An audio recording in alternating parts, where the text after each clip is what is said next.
Erev Tov Rabotai, we are continuing with our Mishna Yomi Masechet Nedarim. We are up to Perek Yud Aleph Mishnah Tet.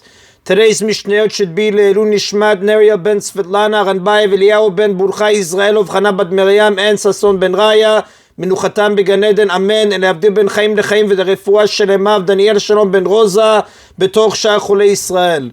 The Mishnah returns to the subject of canceling Nedarim. The Mishnah begins v'neder almana u'grusha yakum alea. The Torah says in Bamidbar chapter 30 verse 10, the vow of a widow or divorcee shall remain upon her, meaning it cannot be cancelled. Ketzad, how so? What case does this verse refer to? This verse cannot refer to a woman who was divorced or widowed during the period of betrothal, because her nedarim can be cancelled by her father as taught in chapter 10 Mishnah 2, and it cannot refer to a woman who was widowed or divorced from a full marriage, because it is obvious that her nedarim cannot be cancelled since there is no one to cancel them. She has no husband and her father stopped having control of her nedarim when she got married. So the Mishnah says, Amra areni nizira lacha 30 yom. It is where a widow or divorcee said, for example, I will be a Nizirah after 30 days from today, meaning she vowed today to start a period of Nizirut in 30 days' time. Afal pishni said betoch 30 yom, even if she gets married to a new husband within 30 days and her neder will not go into effect until after their marriage, and her new husband cannot cancel it because she made the neder before they were married. We have already learned that a husband cannot cancel nedarim his wife had made before their marriage. This verse teaches that it is the time she makes the neder that decides whether he can cancel it, regardless of when it comes into effect. Now, this law is not limited to a widow or divorcee. Even if a single woman makes a neder that will take effect at some later date and she gets married before that date, her husband cannot cancel that neder, as the Rambam writes in Nechot Nedarim, chapter 13, Halacha 16.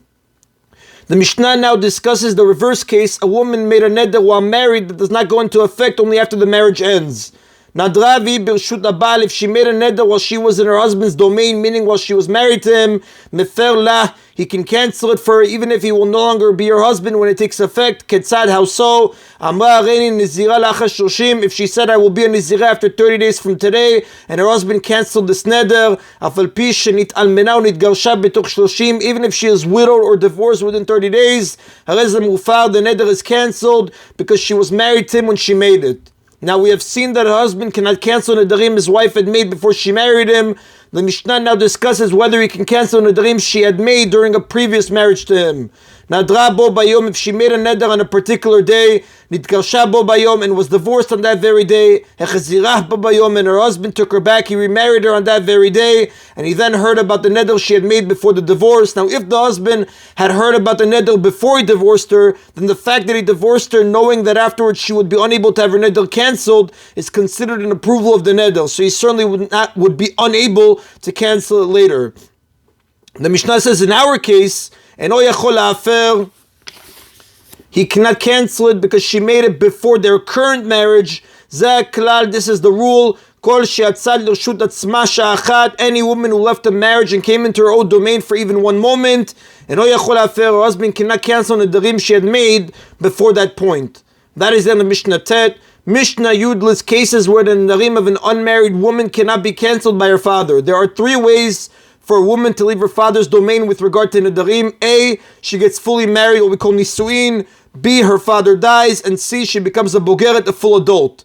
Based on combinations of these three factors, the Mishnah lists 9 possible cases of a woman who is outside her father's domain.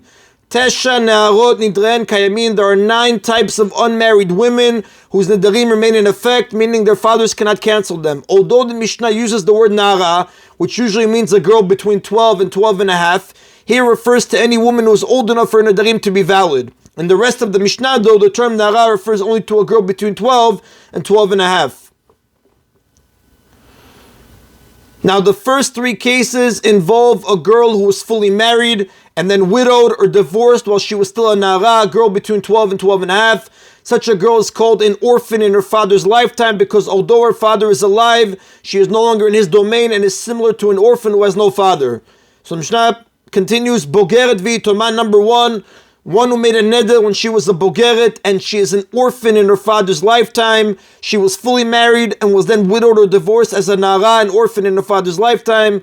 She then became a bogeret and made a neder. Her father cannot cancel her neder for two reasons. She was fully married and she is a bogeret. Number two, nara uvagravi toma, one who made a neder when she was a nara and later became a bogeret and she is an orphan in her father's lifetime. So here too, she was widowed or divorced as a nara and then became a bogeret. But in this case, she made a neder while she was a nara. Her neder cannot be cancelled for the same two reasons as in the previous case. Number one, she was fully married, and number two, she is a bogeret. Case 3, Nara Shlo Bagravi Toma, one who made a neder when she was a Nara, was not yet become a Bogeret, and she is an orphan in her father's lifetime. Here there is only one reason the father cannot cancel her neder, she was fully married. Now the next 3 cases involve a woman whose father died, Bogeret Umetavia. 4, one who made a neder when she was a Bogeret and then her father died. Her nedarim cannot be cancelled for 2 reasons, her father died and she is a Bogeret. Number 5, Nara Bogeret Umetavia, one who made a neder when she was a Nara and later became a Bogeret, and then her father died. So again, her nedarim cannot be cancelled for 2 reasons. Her father died and she is a Bogeret. Number 6, Nara Shlo Bagra Umetavia, one who made a neder when she was a Nara, who has not yet become a Bogeret, and then her father died. Her nedarim cannot be cancelled for 1 reason, her father has died.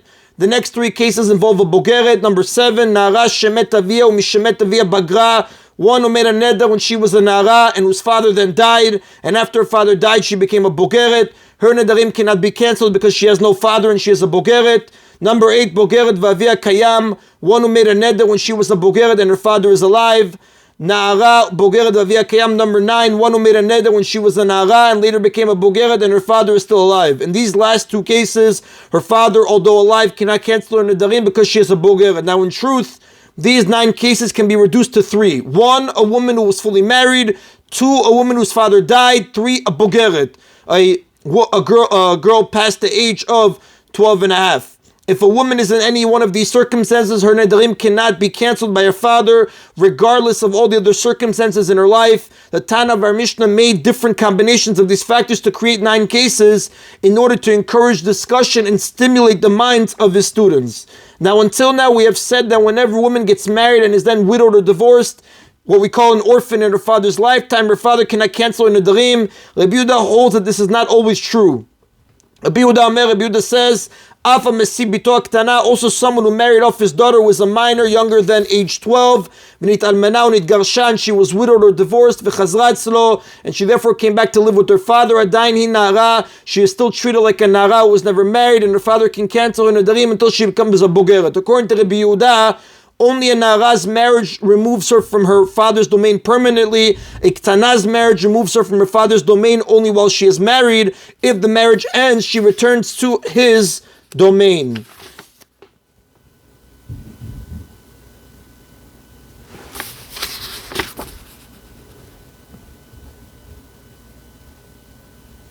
And that is Rabotai of today's Mishna Yomi.